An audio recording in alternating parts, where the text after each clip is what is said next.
It was the start of Newcastle basketball's 50th anniversary and Butch Hayes was first to the party. Fellow import David Simmons also found the early mark before Tony Jensen drove Newcastle to a narrow lead. But mistakes crept in and the visitors raced away. Tremendous speed across the court and Brisbane crept ahead. Leonard White and Leroy Loggins outstanding as the Bullets took a 3-point quarter-time lead. The deficit exploded to 12 at the main change, and while the Falcons rallied in the third quarter to edge back, Loggins was the difference in the final term. He landed 12 for a total haul of 31. The 125-113 loss was Newcastle's third on the trot. The Billabong Pro may be getting the most attention in the surfing world at the moment, but the future champions of the ocean also made waves today in Newcastle. 56 of the region's best young surfers enjoyed perfect 1 to 1.2 metre conditions in the Junior Teams Challenge at Dixon Park. It was won by Merriweather. Headlands finished second. Meantime, at Bonny Hills near Port Macquarie, over 60 Malibu surfboard riders competed today for a spot in the state longboard titles to be held in Newcastle at the end of May. Rainbow Beach provided a large swell brought on by the recent cyclonic conditions. Finals will be held tomorrow.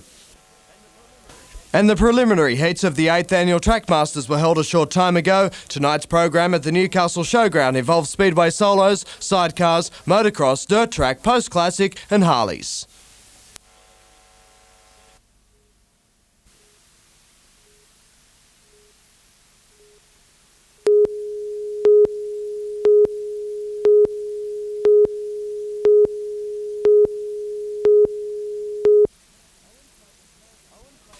Owen Craigie told Knights management today he was the subject of racial slurs during the clash with Norths. Club management wasted no time in condemning the attack. They made direct contact with the Australian Rugby League. Racism has no part in our society or on the football field, and needless to say, the club deplores any incidents of racism and without any reservation backs Owen Craigie. Craigie claims North Sydney centre Chris Caruana made racial taunts in the second half, and while the Bear apologised after the game, it's an incident which the club says has never happened before. The club is extremely proud of the strength of character Owen has shown in this matter. He has had the guts to stand up for himself and his race. The ARL has no guidelines on how to deal with racial incidents. Chief Executive Neil Whittaker launched an immediate inquiry. It's unacceptable. As far as the community goes, it's unacceptable, and it's unacceptable in our sport.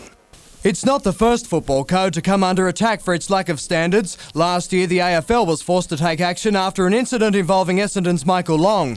The AFL now totally outlaws racial vilification. The ARL is set to adopt a similar policy. Pleased with a quick response, Newcastle has requested the issue be taken no further. However, Caruana has come in for disciplinary action by Norths. He's been fined and dropped from first grade. Jonathan Upton, NBN News.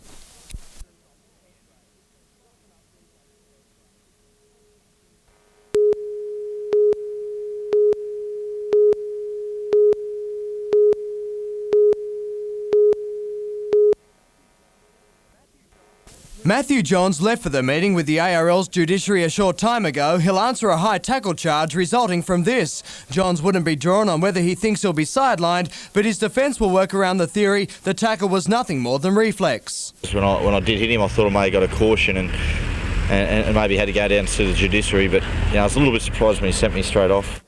Johns will answer the charge at around 8 o'clock tonight. Teammate Stephen Crowe lucky not to be going with him. It wasn't a good day all around for Newcastle. They also returned without the points, but coach Malcolm Reilly was still pleased with the team's performance.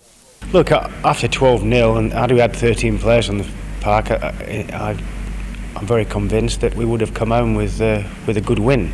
The Knights' loss followed another one by their Super League competitors Hunter. The Mariners emerged from a long talk with coach Graham Murray holding report cards. Muzz admits some of them shouldn't be seen by mum and dad. There's a few disappointing ones, but they've got to be responsible for their own actions.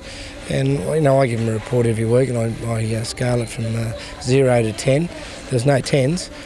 And making it a bad trifecta for Newcastle's winter teams on the weekend was the Falcons. After their third consecutive loss in the pre-season cup, coach Sean Dennis will take the side for an alternative training session tomorrow. We're going to have them do a boxing circuit, and the one thing I think will be good for them is that boxing is very intense and you've got to keep up a high intensity level, and that's what I want the guys to learn.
The financial outlook for the farming sector during the next 2 years will vary depending on the commodity.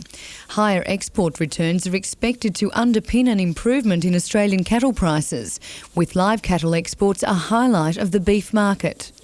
Yeah, we're looking at an increase in numbers. We're looking at a steady increase in numbers every year for the next few years, which is certainly good news, and good news for those beef producers in the northern of Australia in particular. Meanwhile, early indications show world grain production is likely to be down only slightly from the record world grain harvest in 1996-97. What we're expecting to see in 97-98 is a return to normal seasons and a reduction in the area sown to wheat. Following that, we'd expect to see a fall from about 23.5 million tonnes in wheat output from this financial year. Wool prices are also expected to rise in response to increased retail demand. We've seen a pickup in combing activity in Western Europe in the last 3 or 4 months, and that together with reduced stockpile sales are expected to see an increase in prices as we move into the next selling season.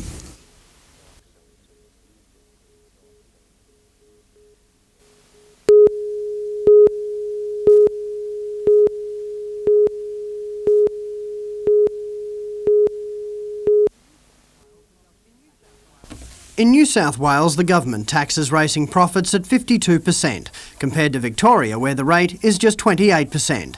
As a result, Victorian meetings offer better prize money, luring an increasing number of New South Wales horses over the border. For race clubs like Newcastle's, it's been disastrous. In just 2 years, the number of horses training at the track has dropped from about 600 to 450. And when you look at losing horses, you look at losing trainers and you look at losing owners. I mean, they say for every 2 horses you lose, there's a job lost in the industry. The lack of quality fields is having its biggest impact in the country, and not just on the racing industry. The cancellation of the Scone November Carnival last year is estimated to cost the local economy $1.2 million in tourism revenue. In Grafton, only 10 of their 30 scheduled race meetings turned a profit because of falling attendances, while in Coffs Harbour, where racing is estimated to earn $1.5 million tourism dollars a year, horses and trainers are leaving in droves. The racing is an integral part of their holiday. And of course, you're going to have that sort of domino effect where there will be a drop-off in tourism, of that we're sure. The state's Tourism Task Force estimates racing tourism is falling by 10% a year. The task force warns unless New South Wales gambling taxes are brought into line with neighbouring states, the situation can only get worse. Phil Hind, NBN News.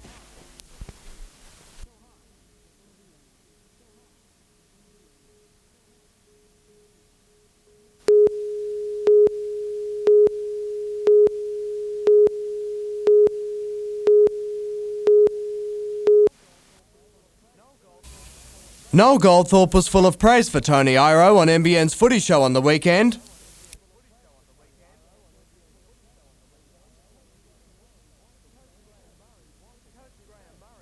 Coach Graham Murray wasn't as impressed. I was unhappy with Tony's game on the weekend, as a player and as a captain. Iro has handed the captaincy to Noel Goldthorpe. It's one of many changes. Either Mike Doreen or John Carlisle will start in the centres. Richard Swain is the new hooker, while Robbie McCormack and Brad Godden have been dropped. They took it pretty hard, but I don't expect anything different. They're big changes, but according to Murray, necessary ones. The Mariners have had 3 consecutive losses, and this weekend's game against the Cowboys is crucial. On their day, they're capable of doing anything, particularly if blokes like Roberts, Walters and Lomax click. The home game is Hunter's second this season, and while they played in front of a big Adelaide crowd last week... Yeah, I don't think we'll have 27 this week. Jonathan Upton, NBN News. Ipswich, we know that's part of the deal.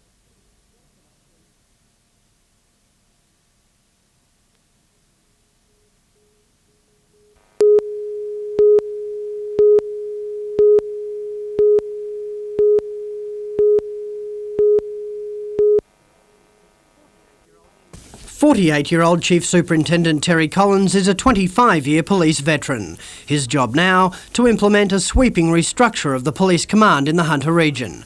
One of his first priorities will be putting more police on the street by replacing desk-bound officers with civilian staff. There are that many, a myriad of type jobs that are done by police officers in police stations that can be done by someone other than a police officer. There's also to be a changing of the guard in many senior positions. Under the restructure, the state's 170 patrol commanders will be whittled down to 82.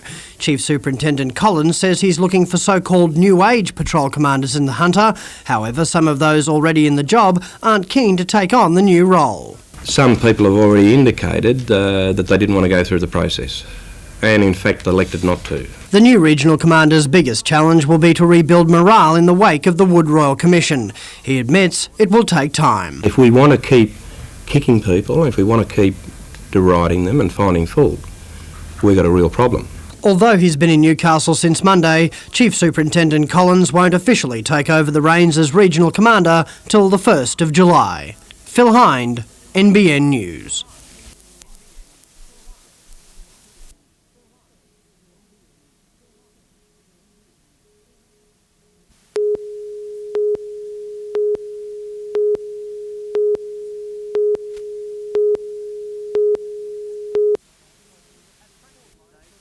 At practice today, Cosmina put his forward line through an intensive session in front of goal. Despite plenty of opportunities against Collingwood last weekend, the Breakers consistently failed to find the net, the match ending a 1-1 draw. I think at times the guys probably don't put enough thought into how they're going to finish. They just think, we'll swing a leg and we'll see what happens, and that generally isn't enough to get by. Occasionally it works. Occasionally won't be good enough this Friday night. The Breakers must defeat reigning Ericsson Cup premiers Melbourne to keep their final 6 hopes alive. Despite being in the same position, the Knights have hit some recent good form. We've got to be prepared to go out and compete and kick and bite and scratch and punch and like we normally do, as well as try and play a bit as well, and then we might get a result. Striker Clayton Zane is back from a layoff with the flu, but doesn't figure in Cosmina's plans for the match. He'll decide on Friday whether Zane will even get a spot on the bench. I'm not going to change the team. It's it would have been 3 changes in 3 weeks, and it is unnecessary. The reason we got success earlier on was that we had consistency in selection. The match at Breakers Stadium kicks off at 7:30 on Friday night. Phil Hind, NBN News.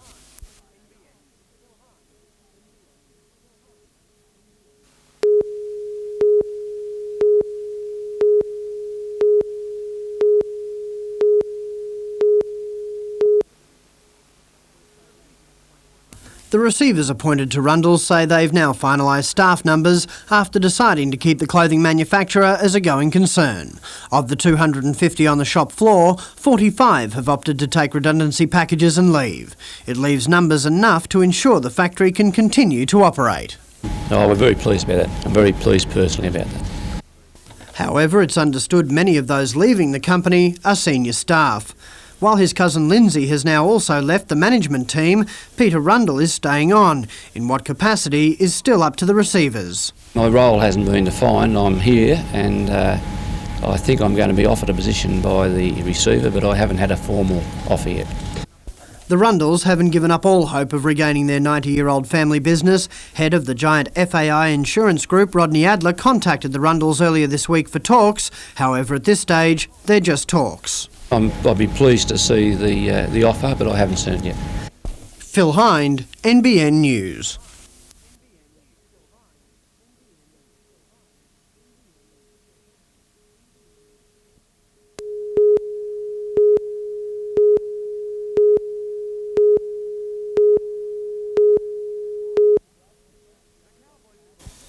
The Cowboys are glad to be wearing the underdog tag. They held a private training session this afternoon. The boys from the north determined not to give away their secrets. However, bookmakers suggest they don't have too many to give. Hunter is favourite for tomorrow night's battle, and considering the poor start to the season, it is a little surprising. I didn't realise we were favourites, but I suppose the home ground advantage might influence that a bit.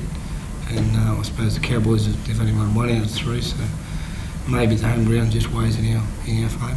The calm before the storm at a pre-match media conference. The Mariners joined by the big names from the other side of the border. They give the Mariners the utmost respect. We've seen the Mariners games and they're unlucky to be not at least 2 from 3. We probably think we're the same actually. Meantime, more team changes for the locals. Graham Murray has announced John Carlaw will start in the centres. He makes his first grade debut, as does hooker Richard Swain. Noel Goldthorpe is captain.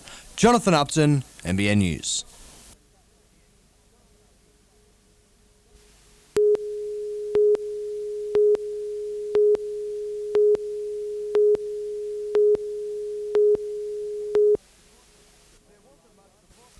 There wasn't much support for Lakes at Maitland last night, but the Seagulls still managed to open up a commanding first-half lead. The Pumpkin Pickers replied with a try of their own to kick off the second term. But Lakes had control of the match. Another 4-pointer 10 minutes later sealed the result, the defending premiers continuing on from where they left off last season. But it's not all good news. David Smith will front the judiciary on Monday night after being sent off for headbutting in this incident in the second half. He's not the only player with a tribunal meeting. Cessnock's Peter Ridings will also make an appearance. He's been charged after a punch-in-back play during this scuffle between the Goannas and South Newcastle on Friday night.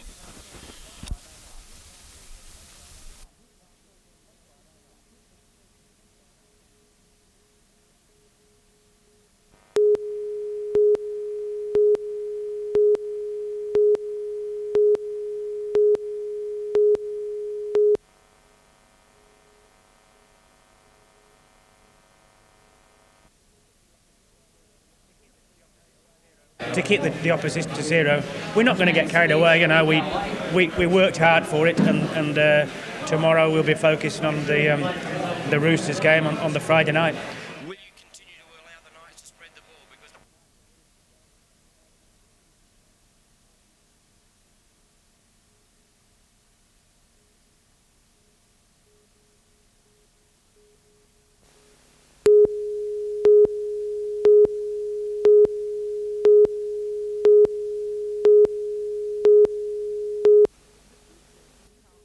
The future of Newcastle's BHP steelmaking operations was made a little clearer during an interview with the company's chief executive on Business Sunday. It's not necessarily a good thing for everyone if you sustain an operation that's not sustainable.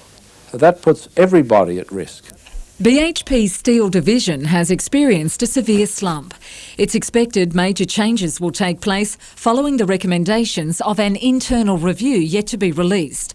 Mr Prescott said it's unlikely the ageing steelworks would be replaced by a new electric arc furnace steel mill, but added should the existing plant shut down, BHP would not sever all ties. We would still have a significant presence. Now, I just make that observation because sometimes it seems to be lost sight of. There's no question of BHP disconnecting its presence from Newcastle. Local federal member Alan Morris is critical of BHP's long-term commitment to the steelmaking industry, claiming any decision made in Newcastle will have national ramifications. He's part of a committee of parliamentarians which met in Canberra today to look at the future of the steel industry. The committee will hold talks around the country and plans to visit Newcastle early next month.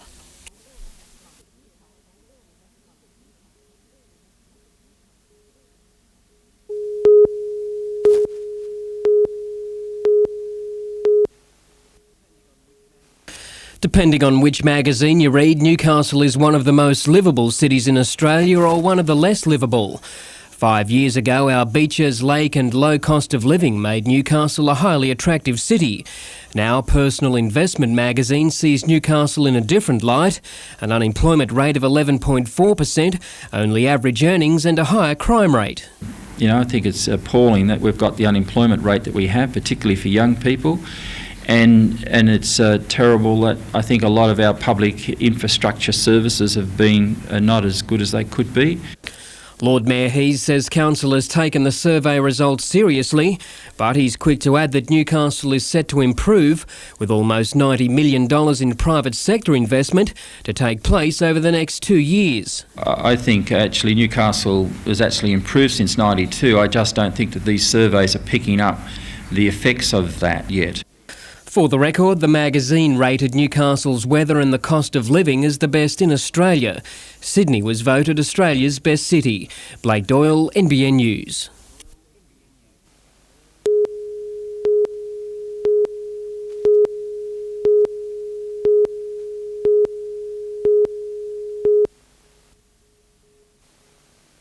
Unlike Newcastle, Lake Macquarie's brothels are few and far between. Nevertheless, council has drafted a policy to control brothels after changes to the Disorderly Houses Act. The policy, still in its early stages, ensures brothels are discreetly located and situated no closer than 100 metres to a private residence. Lake Macquarie says it won't follow a Newcastle City Council plan to move all future brothels to an industrial site. And the reason behind that is that at a community forum we had in December of '96, the message came through loud and clear that that perhaps safety and security reasons would make those areas a problem for a brothel. Judging by the number of recent brothel applications, though, it could be a policy that sits on the shelf. We've only had 2 applications since the changes to the Act at the end of 1995, and I don't know that there is a great demand for brothels, and not necessarily in Lake Macquarie. The draft policy will go on public exhibition. Blake Doyle, NBN News.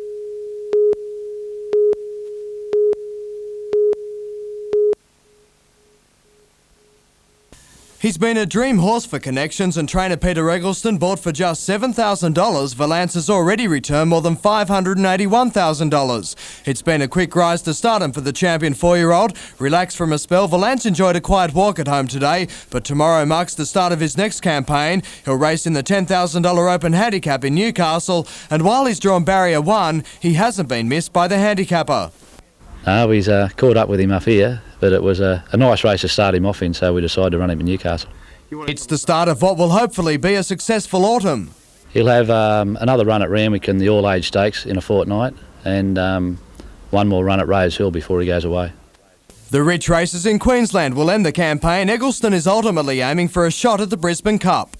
If everything goes to plan, come Brisbane Cup time, he should be spot on.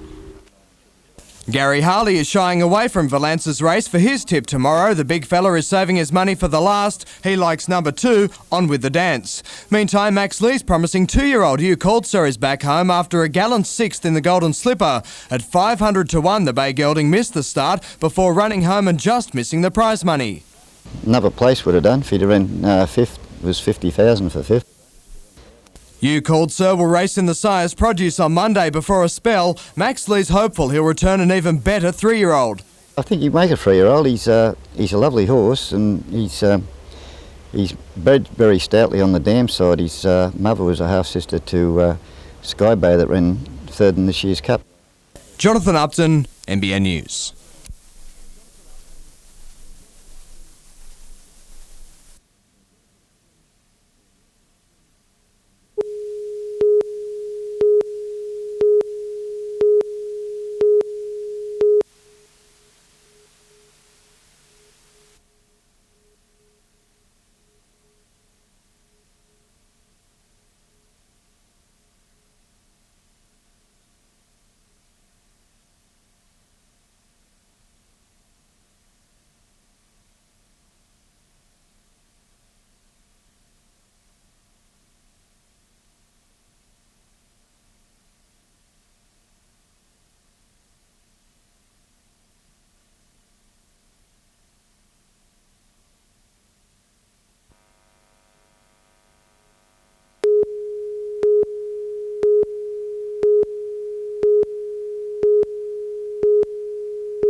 Residents gathered at Newcastle City Hall last night to send this message to Council, the Honeysuckle Development Corporation and the state government.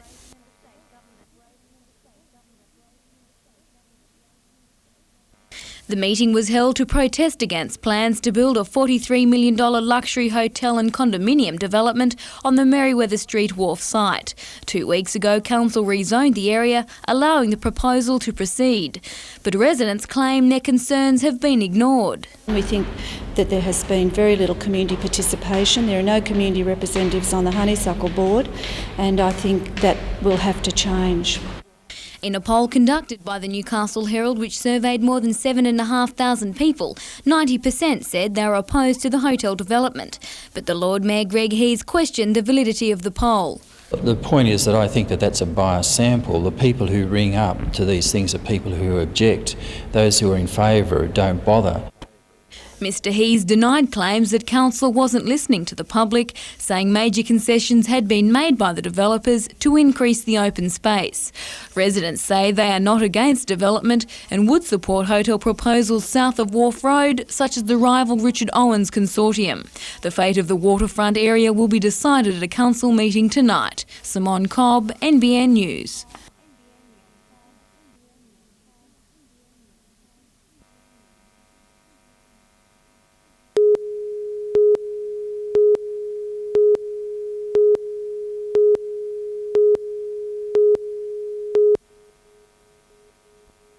For the luckless Tigers, it was a case of history repeating itself as the Chargers for the second year running belted Balmain, this time 26-6, and they were led superbly by the forwards and a rejuvenated captain.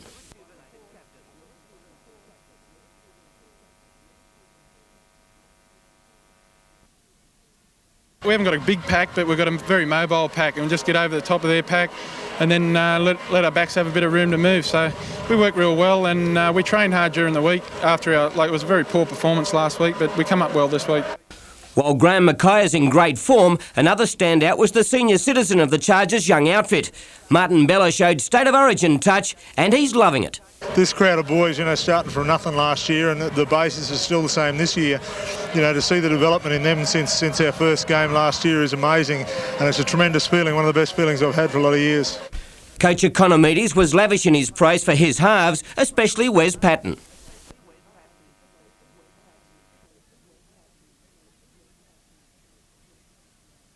Wes was very keyed up to play well against his old club from last year. He did just that. He stood up Timmy Brasher, which is no easy thing to do. But there's more to do, beginning with the Dragons on Sunday. We'd targeted 2 wins out of the 3 games, but as I said to the boys, the 3 were achievable. And unfortunately, as you said, that got away from us last week. But we'll enjoy the night and be focused on St George next week.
Matthew Gidley was one of the best on the park in the night's crushing win over South Queensland, but with the return of Matthew Johns, Malcolm really had no choice but to drop the former Australian schoolboy to the bench. It's the only change to the team for the trip to the Sydney Football Stadium, but Gidley will see time on the paddock. He proved on Sunday he can handle not only the position but the direction of the other players as well. The side trained late this afternoon after a marathon meeting at the stadium. While the experienced players in the side have kept the intensity from that big weekend win, Malcolm really concedes the up-and-comers are finding it a little tough. The young guys, they tend to sort of dwell on what's happened as opposed to refocusing and improving in that area. Matthew Johns returns as captain. Tony Butterfield leaves with 1 from 1. Matt's the future of the club, and he does a good job while he's out there, and I'll just continue to do my best. After the week's rest, Matthew is looking forward to his comeback. The Knights' playmaker is getting a new reputation. I must be one of the most feared defenders in the competition at the moment, but I should keep them down. Jonathan Upton, NBN News.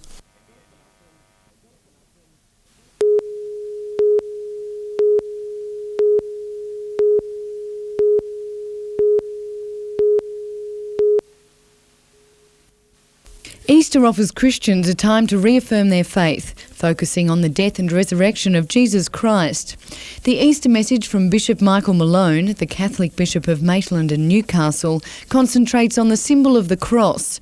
Bishop Malone sees it as representing Christ's suffering and the hope it offers to others. If we are more tolerant and compassionate, more forgiving towards one another, as hard as these qualities are, similar to the cross, then we can be a sign of hope to a world that seems to lack hope. The Anglican Bishop Roger Hurft has a similar message this Easter. He believes the Pieta, a stone carving created by Michelangelo, tells the story of a mother's love as she holds the limp dead body of her son in her arms. Easter tells us of a God who raises up. Mary speaks of a soul that still magnifies the Lord. May we have the courage this Easter to offer our life, its celebration and its despair, to the God who raises up in Jesus Christ. Special Good Friday services will be held throughout the country tomorrow.